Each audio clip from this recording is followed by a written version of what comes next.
Welcome to the Mormon Medium podcast, where we'll talk about spirituality, the paranormal, religion, and my journey in becoming a Mormon medium.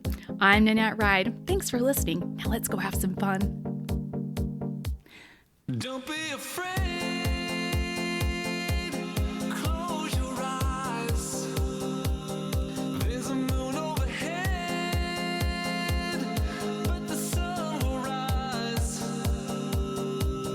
Blood on our lips, such a poisonous bite.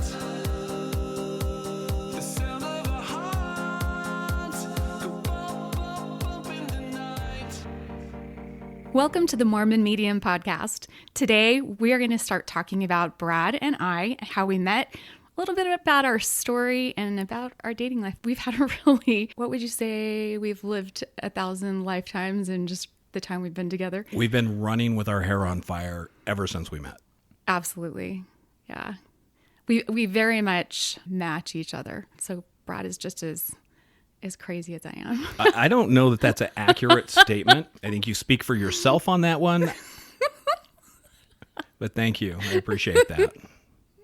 No, look, I have my own weird shit, right? My own little things that I do, my quirks. Are you saying I'm crazy? No, you're quirky. I'm quirky. You're quirky. There's a difference. Okay, so are you, though. Yeah, we're all quirky. Yeah. Oh, we're going to air some dirty laundry on this one. Oh, boy. And no, it's not dirty. So, Nan, let's talk about how you stalked me and got me to date you eventually. How I stalked you. Yeah, I love that. I love that. So, if you don't know my story, on January 30th of 2014, my husband, Corey Wright, was shot and killed in the line of duty. And a lot of people don't realize this, but Brad and Corey actually used to train dogs together. So Brad is a former Utah State Trooper, and he knew Corey. Yeah, so regularly we would get together with the Utah County team and we would train together. Since I was stationed in Utah County, I trained with their dogs a lot and their guys a lot. It's amazing. I think it's just such a small world. So Corey was killed in January, and in August of the same year, after lots of condolences and people being just so kind to our family and to me personally, Brad reached out on Facebook Messenger, and he gave me his condolences and also gave me some of his actual memories of Corey, from the way he wore his boonie hat to the way he laughed to how crazy his dog was, and lots of memories like that. He also had some pictures that no one else had. But after he had shown me all these things, I was like, who is this? I remember holding my phone to my chest and just bawling because they were tangible memories of Corey. So Corey had touched Brad's life, and as much as he had touched me, and I just thought it was just a connection, just a really cool thing. So I kind of Facebook stalked you. Yeah, like I said, this is where we talk about the story of where you stalked me. Yeah, tell everybody what you tell our friends about how we met. Well, it's not even about that. It's about I was either going to date this woman or I was going to be looking out the backyard and seeing her in the field, seeing her in my kitchen cooking a rabbit stew. I mean, shit was getting real, and I was like, all right, I guess this better happen now. The truth of the matter is, though, I did Facebook stalk. I saw what a beautiful father he was. I saw what a good person he was. And I just kind of watched him for a while. And I started dating a couple months later after that. He and I just kind of, would answer things on Facebook, an emoji or whatever.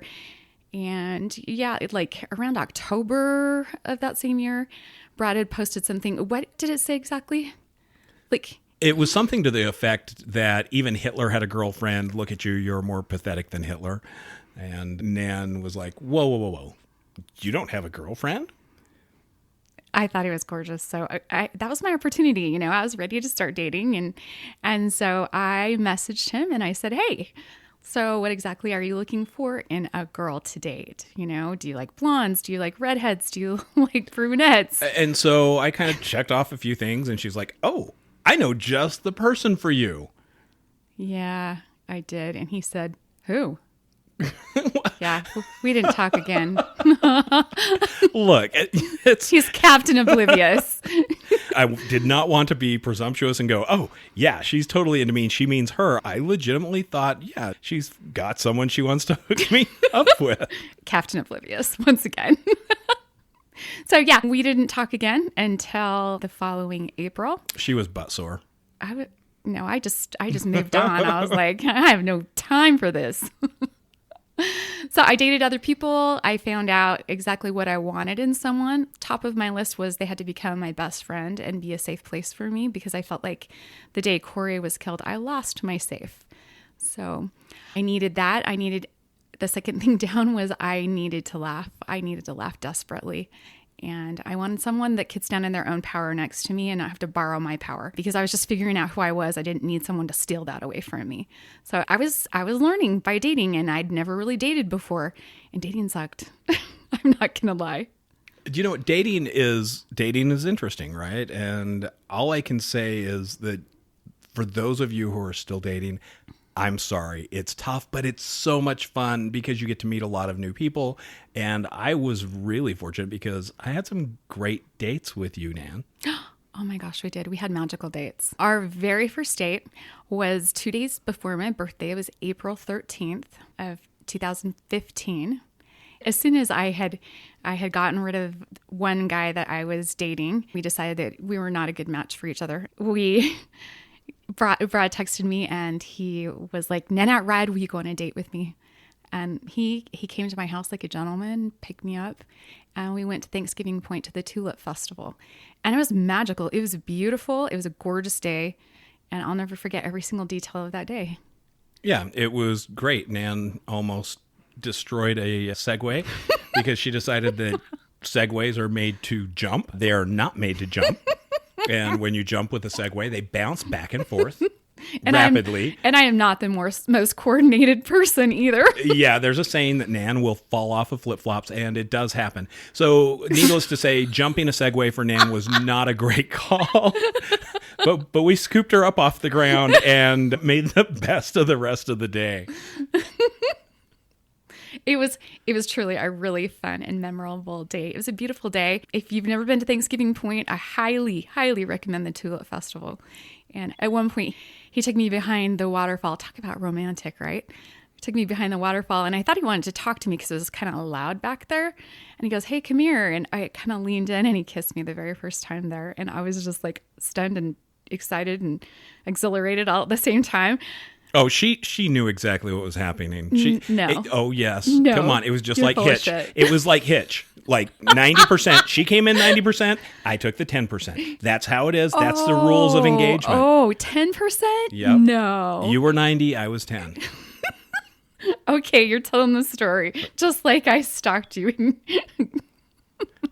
Same, right? Same. So did you like it, though? Oh, yeah. All right. Oh, yeah. That's good to know. Actually, I figured you probably did because it wasn't the end. No, and in fact, you are one of the very few people I've ever kissed that has made my world spin. So, yeah, I very much loved kissing you. Do you know one of the things I remember about the Tulip Festival is they have this one area in the gardens that has pools that drop down steps. And as you look down the pools at the bottom, they have these big hedges.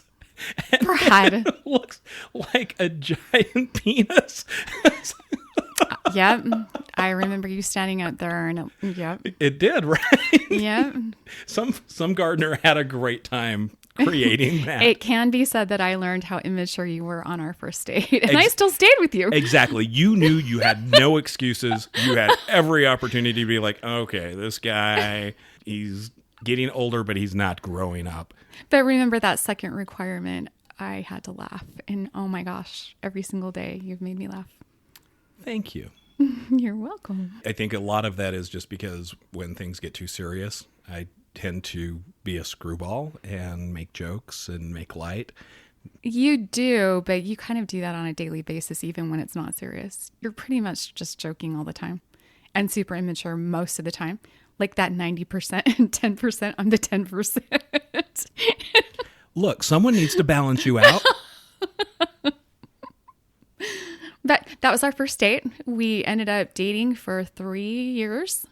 almost 3.5 years. And during that time, he asked me to marry him 3 different times. And I'll be honest, I said no 2 times, not because I didn't want to marry him, but because I was terrified that people I love die. So I couldn't do that to him. I didn't want him to die. Wow. Holy shit, right? Right. I hope that's not true. It is true. I hope the curse is broken because I'm planning to be here for a while. You better be, or I'm going to kill you. Right? See, I thought you were just playing hard to get. No, I was terrified, and you knew I was terrified. Actually, probably the 2 times I said no, you did not know I was terrified. But by the time I said yes, you know exactly why. Yeah, we got to know each other pretty well during that time period. We went through a lot of different situations and ups and downs and really growing with each other, right? New relationships are difficult, especially when you're older. I mean, we were both, middle of life and going, wow, we're pretty set in our ways. And it was a lot of fun getting to know each other. Yeah. Test driving the car, so to speak. Oh, we test drove a lot. Yes, we... I think Lord. our kids just threw up. Well, that's what they got. You know what, though? It was great because I think by the time that we did decide to get married, we knew each other's buttons to push. We knew what not to push. We knew, kind of where our balance stood. And we became best of friends. Like, you're literally my balance. You have never, ever shamed me for needing to go through the things I did. And you've been beside me through all of my healing, from the darkest of the dark, the ugliest of the ugly. Frankly, I'm surprised that you didn't get afraid and run away. I'm kind of stubborn as well. And so I think I was like, no, I am interested. I'm not going anywhere. And I'm going to take care of this lady because I love her. And I do. And I love you. I'll forever be grateful to you. You were my hero. Again, I've had a couple heroes in my life, and you currently still stand as one of the biggest. Wow. Yeah. That's quite an honor. Thank you. You are welcome. I'll give you a gold star later. I love that. So, Nan, tell me about one of your favorite dates we went on. Oh my gosh, we had so many. Okay, but not our first date, right? Because that was by far. We already talked about that one. That one's out. You can't touch on that one. Okay, so everybody knows that I am a psychic medium and I like the paranormal. I just do. And Brad does too. So we have a friend that was a police officer, and he had a paranormal investigative service that he would do. And one of my favorite dates that we did was going to the haunted asylum that we went to in Tooele. You remember that? Asylum 49. Yes. So the asylum in Tooele was supposed to be super, super haunted. We gathered in the front of the building, and we were, kind of told the rules. Stay in a group. You can ask questions. A lot of times you're supposed to keep your recording on your phone on, because sometimes you won't hear voices until later in the recording if you have an EVP. And they had electronics set up in different rooms that would pick up things like different sounds and voices and things like that. And then we also had flashlights that you could sit down and you kind of screw the tops of the flashlights on kind of loosely and set them down. And then you instruct the spirits to answer, once for yes, twice for no. And so they'll flick the light once or twice, and you can ask questions and actually have a conversation with different kinds of spirits. The issue that was there, though, is there was a paranormal group that had gone in there a couple weeks before us, and we were told that they had opened a portal with a Ouija board and that there were some dark things that were in there. And we weren't really sure about that because at that point in time, I was actually seeing dark things with my eyes, and we weren't really sure what we were going to experience. But at one point we were walking down a hall, and Brad had his phone in his pocket and it was recording, and he had a walkthrough by something dark, and he didn't feel good for probably a good 15 minutes after that. You remember that? Yeah, it made me super nauseous. And the crazy thing was I had my phone actually recording audio. We're like, oh, let's see if we can get any EVPs because that sounds fun, right? And as soon as that hit me, the audio, when you play it back, is fuzzy. It blanks out. You just get fuzz through it. But yeah, super nauseous for a little while. And I was like, okay, this is not right. Something weird's going on. But I knew exactly what had happened because I felt it like an icicle. Yeah. There was a lot of activity in there too. We had taken a lot of pictures and you could see faces in the dark. Really strange stuff. There was another point where we went down the end of the hall and we had seen something at the end of the hall. You remember that? And you'd ask them questions. Yeah. And do you know what? Actually, let's hold off on that because we did get an actual EVP. We did. That's really good. I think I'll edit that in so we can play it and people can hear it because it's really a good EVP. It really is. It was shocking. So- we almost wrecked when we heard it. Yeah, after the night was over, we're driving home and we're playing, the recordings that we had made, and we heard this just as plain as day. So we can feel you here. Do you have a name? Light. We didn't hear it when we were there. No one else was around, and it just floored us. I hurried and stopped and pulled off to the side of the road. I'm like, rewind that. Did you hear that? Do you have a name? Light. And she looks at me with her eyes huge. Yes, I heard that. Oh my gosh. Oh my gosh. Do you have a name? Light. Yeah, it was crazy. It was completely crazy. We were completely shocked. And then we had that one room that supposedly belonged to an elderly man. Remember? Oh, the pervert. Yeah, I totally would call him a pervert. So everybody was in the room, and they had their flashlights down, and they were asking this spirit questions. And my back was turned, so I was standing in the doorway, and my back was turned to the dark hallway. And then all of a sudden, something came behind me and goosed my bottom. And it was not me. It was not Brad because he was ahead of me, and no one was back there. And it freaked me out, and I pushed my way into the room and put my bottom up against the wall, and then I had said something, and they said that they actually had issues with this spirit doing things like that. Word had gotten around that he liked blondes. It was super creepy. Come on, you had to be a little bit flattered. How flattering is that to be like, oh yeah, I've got guys here who want me. I've got guys on the other side who want me. No. No girl worth her weight in gold will want her butt squished by some strange man. No. Wait, girls aren't into ghosts? I think lots of girls are, but not getting felt up by them. I mean, Is it- do you even want to get started about the ghost in Pennsylvania that felt me up? Come on. Oh, that might be a whole We're going to have other to do story. ghost stories, yeah? Yeah, we've got a lot of ghost stories. We have a lot. We've had some fun stuff that way. Yeah, our whole relationship Holy has shit. been ghost stories. Like I said, Brad is as gifted as I am. I don't know about that, but we sure have a lot of fun together. We absolutely do. Super fun marriage. All right. Any other fun dates? Any other great memories? What's your favorite date? I just hated them all. It was misery. I was like, oh my God, I've got to spend more time with this lady. This is just horrible. It was like every single date was fun, even just going and hanging out. Do you know what? I really enjoyed when we went horseback riding. I thought that was a lot of fun. There's nothing, Why are you laughing? Because it was so funny. Brad loved horseback riding. This was like the second time in his whole life he'd even set his bum in a horse's saddle. So look, I was raised around horses. You've seen the pictures. So look, when I was a baby, my grandpa had horses, my uncle had horses, and there are photos of me as a baby with a big ass diaper sitting on a horse. I was born in the saddle, basically, right? Or was it a big ass in a diaper sitting? It was a big ass in a diaper. Not a lot has changed. So look, I hadn't been around horses a lot. I hadn't. I was a city boy, and I had a good friend who was like, "Hey, Brad, let's go on a double date. I want to meet Nan, and I wanted to take the horses out for a ride. She has a horse, right?" And I'm like, "Yeah, she does. She'd probably love that." I hit Nan up, and she's like, "Oh my gosh, I would love to go riding. I haven't ridden for so long. I really need to get out. That's fantastic." Cool. So we go, I hop on the horse, and I'm like, okay, this shit's a little sketchy because the horse wants to go where the horse wants to go. I was used to like an ATV, and if I steer it one direction, it goes that direction.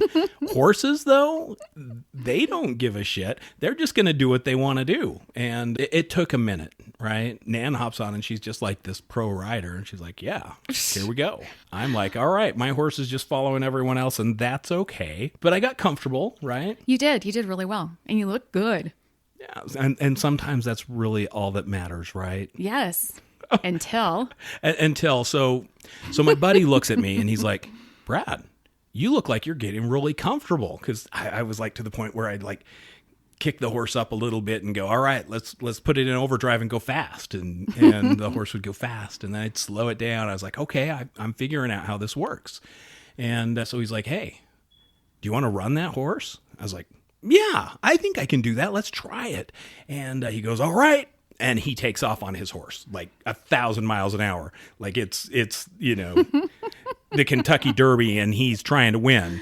Well, my horse, without any kind of warning, jumps right in after him. And it's a big horse and it's catching up and just eating ground. And I'm like, holy shit, I'm going to die. And I composed myself and I kind of pulled myself back into the saddle and I started squeezing with my knees as tight as I could because I'm like, I'm not falling off of this horse because, like I said, it was tall and I'm looking down and we were on this hard-packed rock and dirt trail and my friend looks at me and goes, you're doing good. Are you ready to jump? And I said, what? And he goes, there's a ditch. And as soon as he said that, my horse jumped over a giant ditch. The horse went up. And I went up, the horse came down, I came down, and started bouncing sideways as soon as my ass hit the saddle. Well, there I am,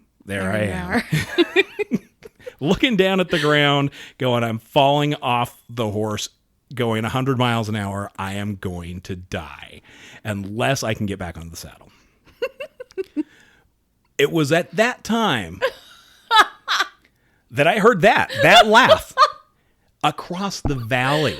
We were in this valley, grassy, beautiful, wildflowers, and all I can hear is the thundering hooves and Nan laughing her ass off as I'm about to fall to my death. And I thought, is this really the woman I want to be with? She thinks it's funny that I'm going to die?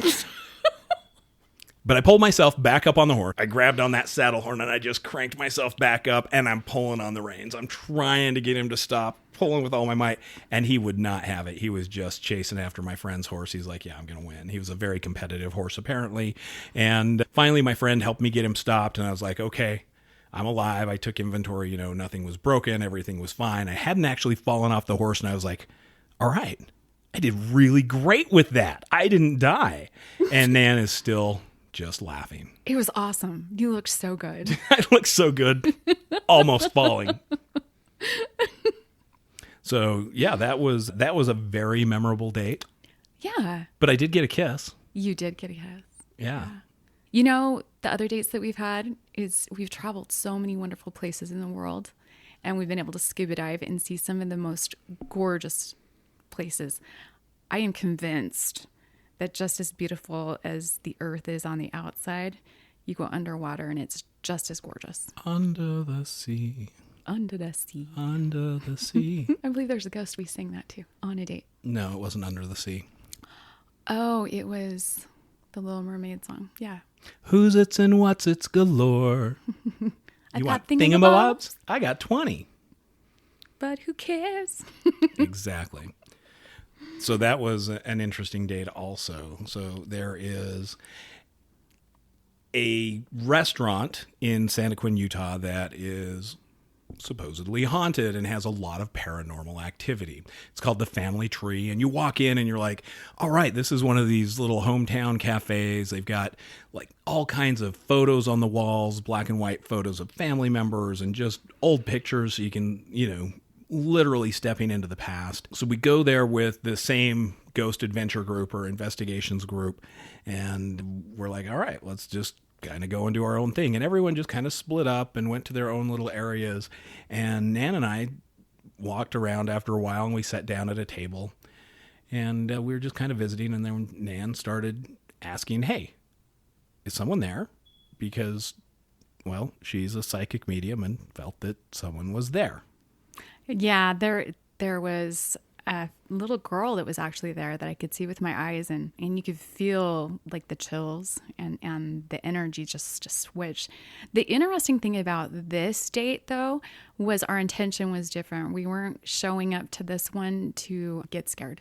Yeah, we had grown at that point. Nan had been to her shaman a few times and learned a little bit more about the other side, what was beyond the veil, and how to work with it rather than to be afraid of it, right? We're always taught, oh, ghosts are scary, ghosts are creepy. We've all seen the horrible haunting movies and exorcism movies. Oh, yeah. And so that was the big part of, when we went to the asylum was like, oh gosh, this is scary and creepy. In this one, we went in with a different intention. We walked in and went, hey, we're not here to bother you. We're not here to harass you. We don't want to encroach on your space. But if you want to communicate with us, we would love to hear from you. Exactly. And the best way I can explain the way this works is it's just a different dimension. So they're right here with us. But if you can imagine sitting in your living room watching TV and having strangers walk in and just start moving crap around, you get a little mad too and start moving stuff back. So what happens in places like this, they don't want to be bothered a lot. Sometimes they will, and they're fine with that. But when your intention is pure and you want to be there to either help them or to, just talk to them, communicate with them, most of the time the spirits will do that, and they'll do that gladly. Yeah, and that's what happened here. As we're sitting at the table, the flashlight that we had put down started rolling across the table. Now, the table was really flat. There was nothing that got the flashlight started. It was literally just sitting there. And so then we decided, well, let's ask some questions. Ghosts can manipulate energy because, what Nan loves to say is we're all energy. We're all created of energy. And so they can manipulate energy. And when you ask questions, they can turn the flashlight on or off. And that was what was happening. So we had a conversation with this little ghost for a while with the flashlight turning on and off. It was super cool. And then Nan's like, hey, let's sing to her. She likes music. And so there we are in the middle of this dark restaurant. The rest of the group is downstairs in the basement where it's supposed to be creepy and evil. And we're upstairs singing to a little girl. Yep. We started to sing the Little Mermaid song. Look at this stuff. Isn't it neat? And so on and so forth. Yeah, we took turns back and forth singing it to her. And she was having the flashlight. It would roll almost to the edge of the table and then roll back and roll back and roll back. Like it never fell off the table, but it was rolling back and forth and back and forth. And I could see her sitting in there, and she loved to be sung to. It was awesome. But then the people started to come into the room. Yeah, and once other people started coming in the room, poof, she was gone. No more answers. The light didn't change. It didn't roll. So very different. And we're like, well, I guess we'll go downstairs and see what's going on downstairs. Now, for whatever reason, as soon as we walked downstairs, all activity stopped. So before we had gone down there, they had been getting some good readings on their little EMF readers, and their spirit box or whatever was chattering. And we walked down and it was radio silence. Like whatever was there was like, I'm good. You guys just, you're on your own now. It was really strange, but that was a really cool date too. That was a really fun date. Yeah, we've had lots of dates like that. Like I said, we're both a little strange, and we're into the paranormal stuff. At this point in time, we were trying to make sense of everything, especially my gifts and the things that I was seeing and going through. Kind of, what does it all mean? Why is this happening? Type of thing. So it was fun to learn. Yeah, it really was. And Nan really was not sure what to make of everything. She wasn't sure she believed it. She wasn't sure that it was actually happening. It was really amazing to watch her grow. Thank you. Yeah, I am a critical thinker. I need things to be tangible. Like I don't fall for things easily, and I don't believe in things easily. I have to be convinced. And when I started having Spirit teach me all these things and convincing me, there's no turning back. and I have solid proof. It's not a faith thing anymore. It's a knowledge thing. Versus you believe. Absolutely. There's a lot to that. There's a lot that we could say on that topic as well. But I think it's time to wrap this one up, and we'll hold on to some of these other stories and have some more episodes where we can talk about some of the crazy, amazing ghost stories that we've been involved in. Like as recently as like 2 weeks ago. Yeah. Exactly. Awesome. So, Well, that's us in a nutshell. Thanks for joining us on the Mormon Medium podcast. thank you for listening. If you enjoyed this podcast, please make sure to give us a 5-star rating and write a review. We love to hear from you and give you the content that you would like to have. If you want to reach out by email, you can use the email zenergysage@gmail.com. That's ZENERGY. SAGE@gmail.com. Thanks so much. Have a great night. Thanks, guys. I don't know if it's a night or not. I don't know when they're listening. It could be any time, huh? It really could. Have a spooky one, whatever you're doing.